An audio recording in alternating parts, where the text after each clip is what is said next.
Salut à tous, donc c'est parti pour une suggestion YouTube, Lula Morales, donc avec un titre un peu spécial, les traits inattendus que les femmes recherchent chez un homme, partie 2. J'ai pas vu la partie 1, je clique sur la suggestion, on va voir ce qu'elle nous dit. Les qualités inattendues que les femmes recherchent chez un homme, partie 2. C'est ce que l'on va voir dans la vidéo d'aujourd'hui.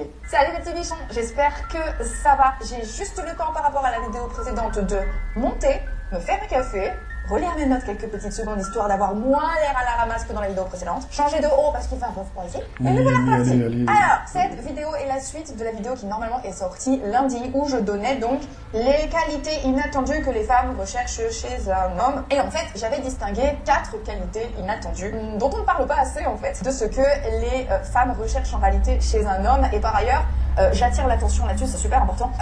C'est que la plupart du temps, ce que l'on prétend ce que les gens pensent que les femmes recherchent, ce sont surtout les signes justement de ces qualités-là. Par exemple, les gens pensent que une femme veut juste un mec musclé, bien gaulé, avec une belle caisse, mais en réalité, ce qu'elles veulent, c'est surtout ce que ça représente, à savoir un homme en pleine santé, vigoureux et capable de travailler et dont...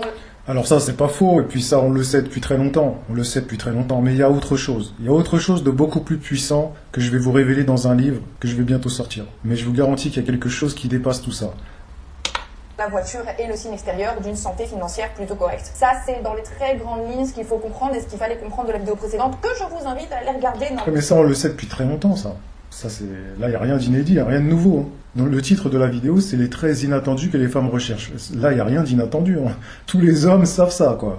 Normalement, elle sera quelque part par là. On avait vu que la première qualité, c'était la capacité à bien gérer sa vie. La capacité à bien gérer sa vie. Et si je vous disais qu'en réalité, tout ça, c'est des fausses pistes. Tout ça, ça n'a rien à voir avec ce qui va déclencher réellement le désir chez toutes les femmes. La capacité à bien gérer sa vie, ça n'a absolument rien à voir avec ce qui va déclencher, susciter, motiver son choix de partenaire. Ça n'a rien à voir. En numéro 2, une certaine congruence, une certaine congruence, une certaine cohérence. Eh bien, nous allons parler des 2 prochains. Mais avant de rentrer dans le vif du sujet... En fait, il place des adjectifs et on est censé comprendre ce que ça veut dire, mais... Dans mon livre, tout sera clair, net et précis, ça sera à la portée de tout le monde. Je ne vais pas mettre des mots dénués de sens pour appuyer un argument qui est déjà vide de sens. Là, elle nous a rien appris, là. Elle nous a dit la capacité à bien gérer sa vie et la congruence et la cohérence. Ceci dit, on va pouvoir entrer dans le vif du sujet. Une certaine objectivité. Notamment, alors...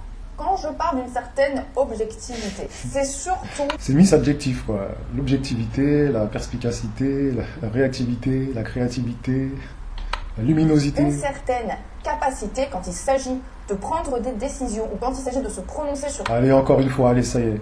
En fait, leur but, j'ai l'impression que les femmes, quand elles parlent de séduction, leur but, c'est de culpabiliser tous les hommes. Comme si on se sentait pas déjà assez coupable. Comme si c'était déjà pas assez difficile pour les hommes de séduire des femmes. Donc elles rajoutent des couches. À chaque fois, au fur et à mesure des vidéos, elles vont rajouter des couches. Alors, il faut que tu sois comme ci, il faut que tu fasses ça, là, t'es pas assez comme ci, il faut que tu fasses attention à ça. Et au final, si vous saviez quel levier psychologique déclenche le désir chez toutes les femmes, on est loin de tout ça. On est très loin. Donc toutes ces femmes-là, elles ont quand même une capacité à culpabiliser les hommes, c'est incroyable.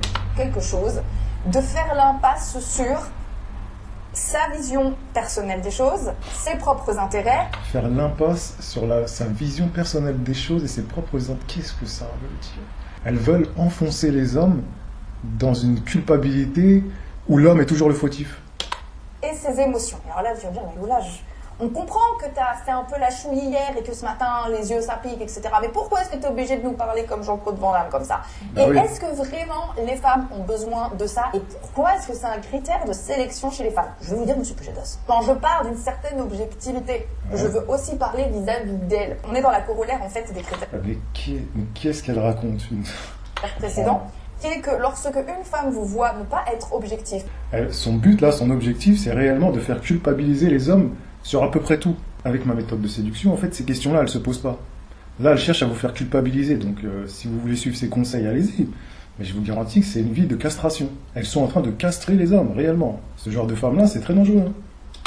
Que, par exemple, vous lui accordez un traitement de faveur parce que vous n'êtes pas objectif vis-à-vis d'elle, parce que vous avez perdu votre objectivité, parce qu'elle est mignonne et que vous voyez un intérêt, à être gentil avec elle. Vous pensez que ça va lui faire plaisir, mais en réalité, si Là, elle a pas tort, c'est vrai. Mais ça, on le connaît, on le sait aussi, le nice guy, quoi. On l'a vu déjà. elle a un tout petit peu confiance en elle, elle va avoir peur. Et dans le meilleur des... Et d'ailleurs, pourquoi elle a peur? Si vous êtes un nice guy, que vous vous comportez comme quelqu'un de gentil, trop respectueux, parce qu'elle est mignonne, etc. Mais en fait, pourquoi elle a peur?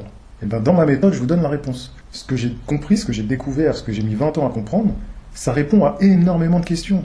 Ça répond à cette question-là, par exemple. Ça répond concrètement à cette question. Pourquoi elle a peur quand elle a un homme qui est trop gentil avec elle? Pourquoi elle a peur? Si vous pensez que la réponse est simple, répondez dans les commentaires. Mais pourquoi une femme va avoir peur quand elle va voir un homme trop gentil qui va être moins objectif dans ses prises de décision parce que la fille est mignonne? Pourquoi ça va lui faire peur exactement? Il y a une réponse à ça. Et cette réponse, ça sera dans mon livre. Car elle vous veut du bien et elle ne veut pas en profiter, elle vous voudra du bien et elle ne voudra pas en profiter. Et donc, qu'est-ce qu'elle va faire? Elle va juste ne pas vous prendre au sérieux et prendre ses distances avec vous. Dans le pire des cas, soit elle manque de confiance en elle, soit elle a un intérêt à vous avoir dans sa poche et elle va profiter en fait de l'intérêt que vous lui portez, de votre manque d'objectivité notamment quand ça la concerne, pour obtenir de vous plusieurs choses que d'autres personnes ne pourraient pas obtenir. Et c'est comme ça que... Ouais, ça peut être une béquille affective, c'est pas faux. C'est quoi les traits inattendus que les femmes recherchent pour l'instant? Il n'y a rien, elle nous a rien appris, il n'y a rien d'inédit, hein, rien d'inattendu. Hein.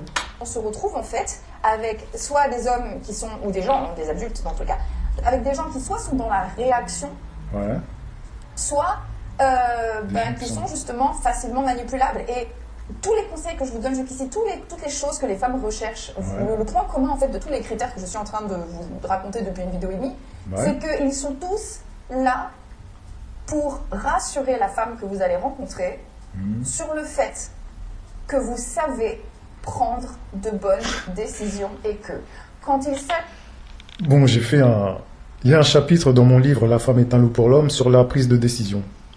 Donc j'en ai déjà parlé. Je vous ai dit, j'ai déjà couvert à peu près tout ce qui se dit, tout ce qui peut... tous les questionnements, je les ai couverts dans mes 2 livres, La théorie du grand H et La femme est un loup pour l'homme. Mais maintenant, elle nous apprend rien, donc ça fait déjà 5 minutes, donc on va lire les commentaires, mais là, elle nous a rien appris. C'est pas un poisson qui va m'apprendre à pêcher. Ah, c'est bien dit ça. Résumé, il n'y a pas une once d'amour. Non, c'est juste, vous aimez pas les nice guys. Les dealers de cité ont plus de relations avec de pseudo... Voilà. Là. Je vous renvoie ce commentaire, vous renvoie à ma vidéo Dynamique des relations. Parce qu'il n'a pas totalement tort. Allez voir la vidéo Dynamique des relations. On va s'arrêter là parce que sinon ça va faire trop long. Mais bon, on n'a rien appris. Encore une vidéo qui mène nulle part et je trouve quand même qu'elle accable beaucoup les hommes par rapport à tout ce qu'elle dit. Mais bon, c'est alambiqué, elle prend 4000 chemins pour raconter des choses qu'on sait déjà. Donc abonnez-vous, activez la cloche et je vous dis à la prochaine.